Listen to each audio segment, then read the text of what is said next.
महमूदाबाद में जन विकास समिति वाराणसी के तत्वाधान में नीदरलैंड से आई एंजेलिक व एलोडिया सेंटोस व संगठन के प्रयोजन अधिकारी हीरानंद, प्रोजेक्ट हेल्थ अधिकारी रंजीत कुमार ने सामुदायिक स्वास्थ्य केंद्र महमूदाबाद व कम्युनिटी हेल्थ सेंटर में परिजनों व चिकित्सकों से वार्ता की। इस दौरान एंजेलिक ने मौज मरीजों से कहा कि हमारी संस्था दिव्यांग बच्चों का इलाज करवाती है। गांव क्षेत्र में जहां भी ऐसे मरीज मिले उससे संपर्क करें जिससे हमारी संस्था उनका निःशुल्क इलाज करवा सके तथा हमारी संस्था गरीबों के लिए विभिन्न कल्याणकारी योजनाएं संचालित कर रही है। साथ ही उसको शिक्षा क्षेत्र में काफी मदद की जाती है, क्योंकि हमारे स्टाफ लिमिटेड हैं जो हर एक घर नहीं रोज नहीं जा सकते हैं, लेकिन आपको खबर मिले इस तरह के तो बिल्कुल इस टीम को बताइए, सिस्टर को बताइए। तो और आपके द्वारा अगर इस तरह की सर्विसेज अगर मिलती है तो हमारी टीम के लिए और भी जगह पे काम करने के लिए या उचित जगह पे रेफर करने के लिए हमें मदद मिलेगी। तो आपसे उम्मीद की जाती है जो खासकर डीपीओ, खासकर दिव्यांग भाई बहनों में और खासकर ऐसे दिव्यांगता को होने में जागरूकता फैलाने में, जैसे ये कहीं ना जो बहुत सारी लड़कियां तो हैं लेकिन उसके माँ पिताजी घर से निकलने नहीं देते। कोई बात नहीं, लेकिन अगर परिवर्तन हो गया, ये लोग संपर्क में रहते हैं लोगों के जो जैसे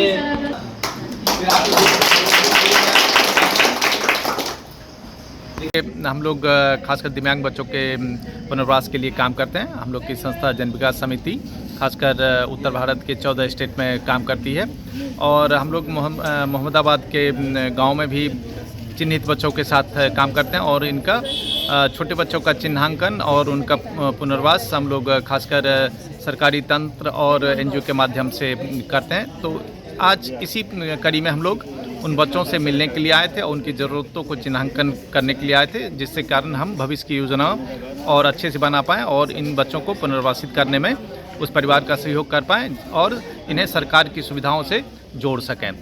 सुविधाएं निःशुल्क हैं, पूरी तरह से निःशुल्क है, किसी बच्चों से कोई चीज़ चार्ज नहीं किया जाता है। आज हम लोग आसपास के गांव गए, हम लोग की मीटिंग खासकर सीएचसी में हुई और मोहम्मदाबाद ब्लॉक डेवलपमेंट ऑफिस में हुई।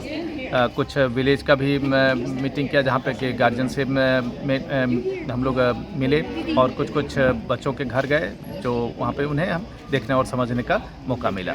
हम लोग खासकर जन विकास समिति प्रत्येक वर्ष 6000 दिव्यांग बच्चों का पुनर्वास करती है और खासकर इस समय में मोहम्मदाबाद में कम से कम 200 बच्चे हम लोग अभी पुनर्वासित कर रहे हैं। अपने वहाँ घर में बैठा था तो सुन रहा था छत पर से, मतलब इलेक्ट्रिक वाली काम करता हूँ electronic.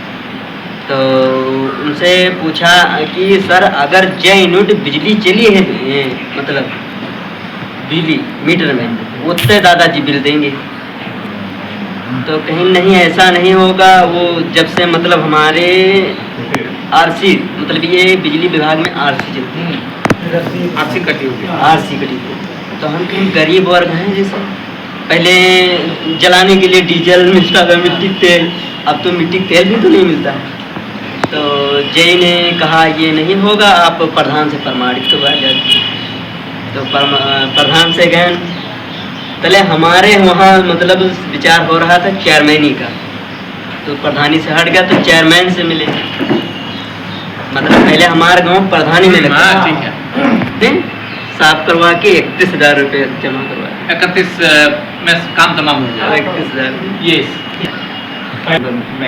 and he got an electricity bill of 61,000 and every day someone coming from electricity office and forcing to pay 61,000 and that old man was very poor and one day he listened the dialogue between that electricity office and old man and that old man came to discuss because he was doing manual so he discussed with him and he went to junior engineer of electricity department.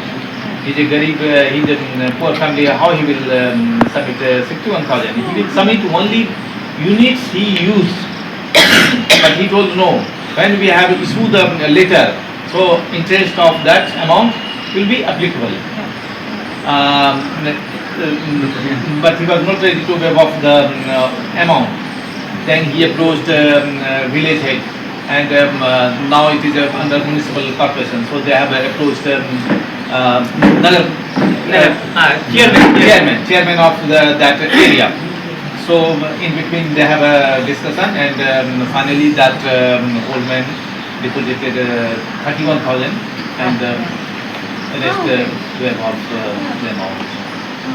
Visit in India, or we're here in India to visit our partner Janvika Samiti and St. Joseph here in this area to learn more about the Early Identification, Early Intervention project and the CYD project, and to talk with all the stakeholders involved in there. So today we talked with organizations of persons with a disability, and that was very helpful to learn how the program strengthens activities like this and makes it possible for persons with a disability to be included in the community and strengthen the early identification and early intervention of children that maybe are otherwise hidden inside the houses or excluded from their communities.